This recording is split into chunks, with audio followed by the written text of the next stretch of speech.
Hello everyone, my name is Andrea and today we're going to learn about helping verbs.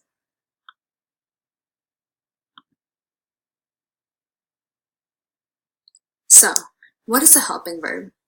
Helping verbs come before the action verb in a sentence to change the meaning of that verb. We know that action verbs are verbs that show what the subject is doing, like run, swim, or draw.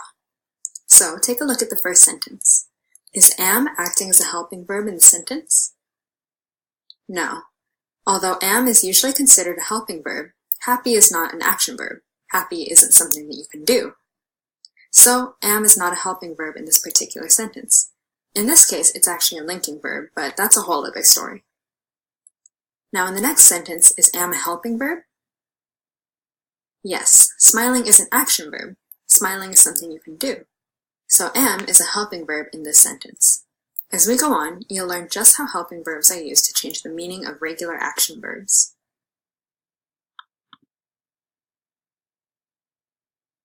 There are 23 helping verbs. Those 23 helping verbs are is, am, are, was, were, be, being, been, has, have, had, do, does, did, will, shall, should, would, can, could, may, might, and must.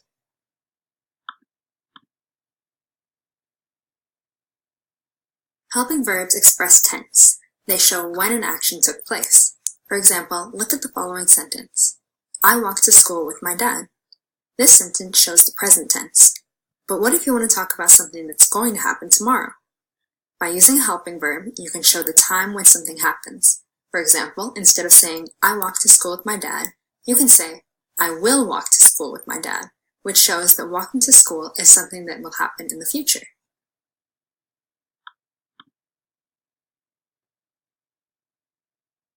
Helping verbs add emphasis. For example, if your mom asks, did you finish all of your homework? You might say, yes, I did finish all of my homework, to stress the fact that you did do it.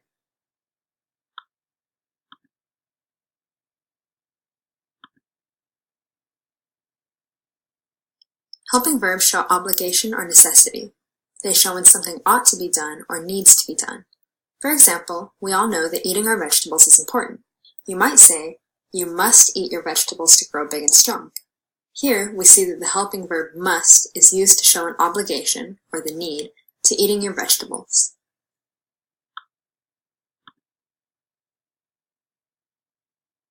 Helping verbs show possibility. They show what could happen in the future. Say you're invited to your friend's birthday party, but you don't know if you'll be able to go.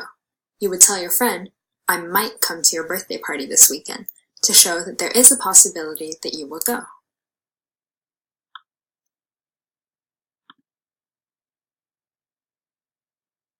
Helping verbs show permission or ability. In some cases, they show when something is allowed. For example, my parents said I may play at your house, but I need to be home before dinner. In this sentence, the helping verb may is used to show that you have permission. They also show ability. Now that I've taken pottery classes, I can sculpt a vase. This shows that you are able to sculpt a vase. You have the ability to do that action. Every student has had this happen at least once. You ask your teacher, can I go to the bathroom? And they answer back by saying, I don't know, can you? This is a perfect example of how helping verbs change the meaning of the action verb. By using the helping verb can, you are asking if you have the ability to use the bathroom. But what you mean is to ask if you have your teacher's permission to go to the bathroom. With this, we can see the difference that helping verbs make.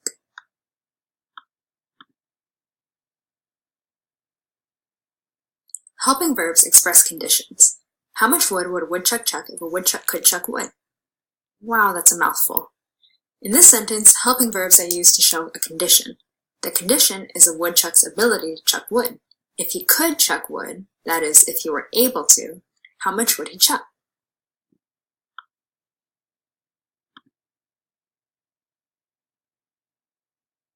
Here, notice how helping verbs change the meaning of a sentence when the rest of the sentence stays the same. You must use the bathroom before we leave. This shows necessity, that you need to use it because maybe you have a long ride home ahead of you. You can use the bathroom before we leave. This shows ability. You are able to use the bathroom. You may use the bathroom before we leave. This one shows that you have permission to use the bathroom. You will use the bathroom before we leave. This shows tense, or the time when you will use the bathroom, which in this case is before you leave.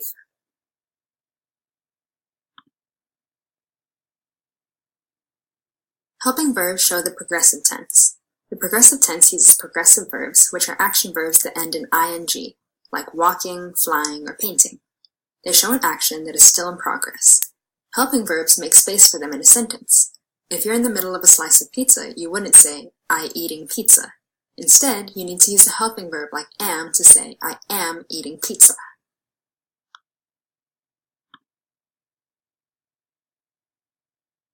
Helping verbs show the perfect tense. The perfect tense shows an action that is, was, or will be happening. You might say, I walk 3 miles in a day, which is the present tense, but you might need to use different helping verbs to show the present, past, and future perfect tense. For example, I have walked 3 miles in a day is the present perfect. I had walked 3 miles in a day is the past perfect. Or, I will have walked 3 miles in a day is the future perfect. Each one takes on a different meaning depending on the helping verb that you use.